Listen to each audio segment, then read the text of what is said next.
Davy croquet के बारे में 10 बातें जो आप नहीं जानते होंगे।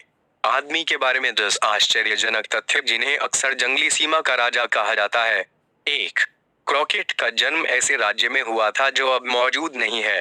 क्रॉकेट का जन्म 17 अगस्त 1786 को पूर्वी टेनेसी में हुआ था। उस समय, हालांकि, क्षेत्र के कई निवासी खुद को तथाकथित फ्रैंकलिन राज्य के नागरिक मानते थे। एक अलग क्षेत्र जिसने 2 साल पहले उत्तरी कैरोलिना से अपनी स्वतंत्रता की घोषणा की थी। क्रॉकेट के पिता जॉन सहित आंदोलन के समर्थकों ने फ्रैंकलिन को 14वें अमेरिकी राज्य के रूप में संघ में प्रवेश करने के लिए प्रेरित किया, लेकिन नवेली क्षेत्र कांग्रेस में आवश्यक वोट कुल से शर्मीला हो गया। एक स्वतंत्र गणराज्य के रूप में एक कार्यकाल के बाद फ्रैंकलिन को अंततः 1789 में उत्तरी कैरोलिना द्वारा पुनः प्राप्त किया गया था। 1796 तक इसकी भूमि टेनेसी के नवगठित राज्य का हिस्सा बन गई थी। 2. वह एक लड़के के रूप में घर से भाग गया। Credit Bateman. क्रॉकेट की संक्षिप्त औपचारिक शिक्षा 13 साल की उम्र में शुरू हुई, जब उनके पिता ने उनके लिए एक स्थानीय स्कूल में जाने की व्यवस्था की।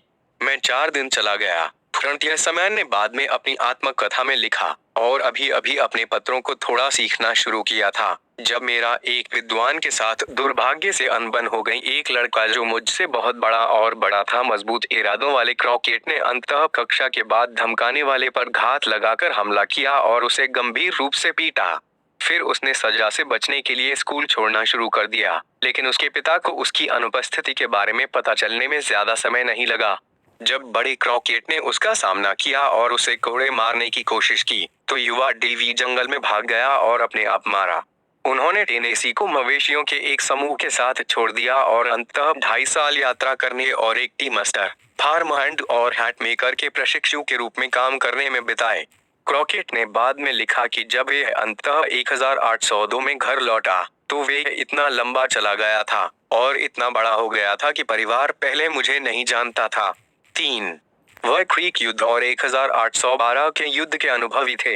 1813 में एक 27 वर्षीय क्रॉकेट उन हजारों टेनेसियनों में शामिल था जो रेड स्टिक्स के खिलाफ लड़ने के लिए राज्य मिलिशिया में शामिल हुए थे। क्रीक इंडियंस का एक गुट जिसने फोर्ट मिम्स, अल्बामा में अमेरिकी बसने वालों पर हमला किया था।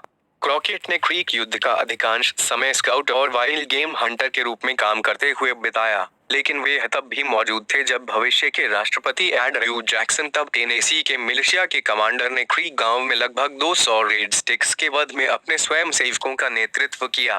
तलुशाची। क्रॉकेट ने बाद में स्पेनिश फ्लोरिडा में जैक्सन के युद्ध 1812 के अभियान के दौरान एक हवलदार के रूप में कार्य किया, लेकिन 1815 में उनकी भर्ती समाप्त होने से पहले बहुत कम कार्यवाही देखी गई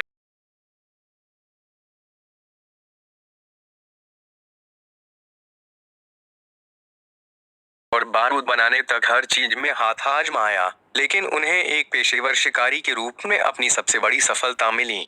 उन्होंने अपना अधिकांश जीवन टेनेसी के जंगल में काले भालुओं का पीछा करने और लाभ के लिए उनकी खाल, मांस और तेल बेचने में बिताया।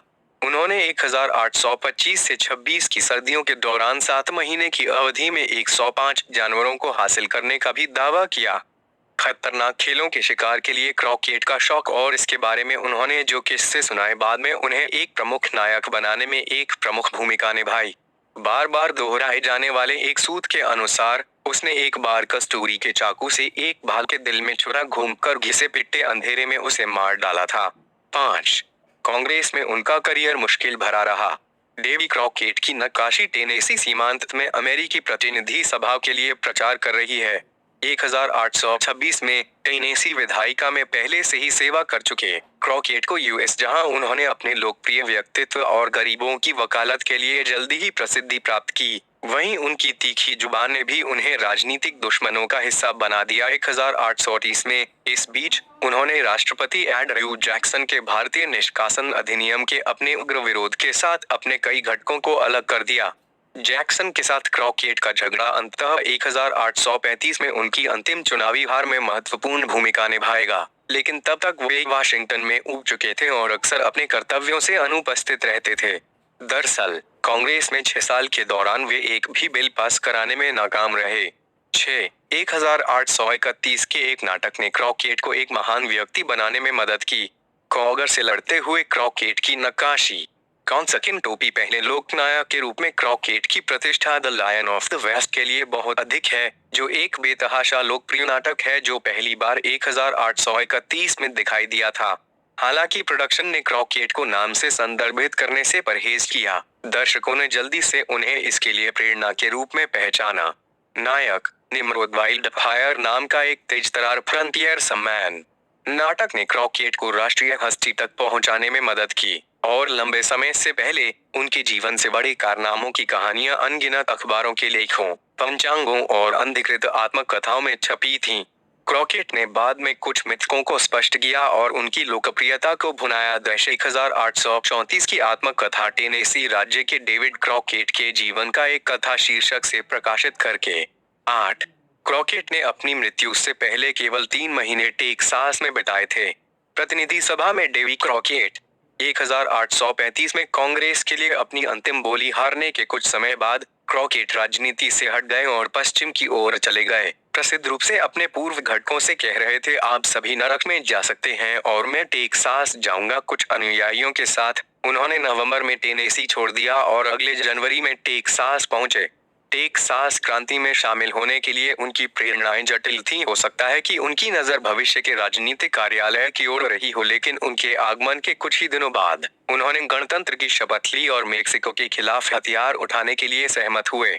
फरवरी की शुरुआत में 49 वर्षीय ने सैन एंटोनियो डी बेक्सर के लिए अपना रास्ता खोज लिया था और अलामो के नाम से जाने जाने वाले पूर्व फ्रांसिस्कन मिशन में एक पद संभाला था। सांता अना और उनकी मैक्सिकन सेना ने कुछ ही दिनों बाद अलामो को घेर लिया और 6 मार्च 1836 को उन्होंने इसकी बाहरी दीवारों को तोड़ दिया। आगामी लड़ाई में क्रॉकेट और लगभग 200 अन्य रक्षक सभी मारे गए थे। 9 वह अलामो की लड़ाई में खड़े अंतिम व्यक्तियों में से एक हो सकता है।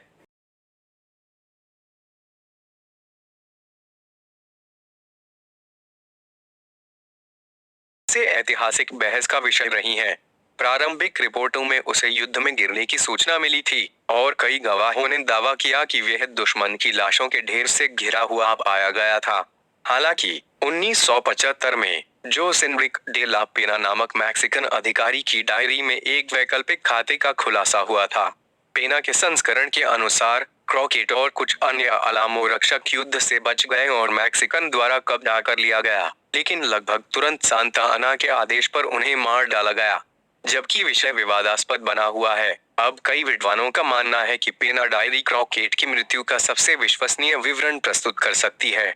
10 वॉल्ट डिज्नी ने उनकी प्रसिद्धि को पुनर्जीवित करने में मदद की। Credit Batman.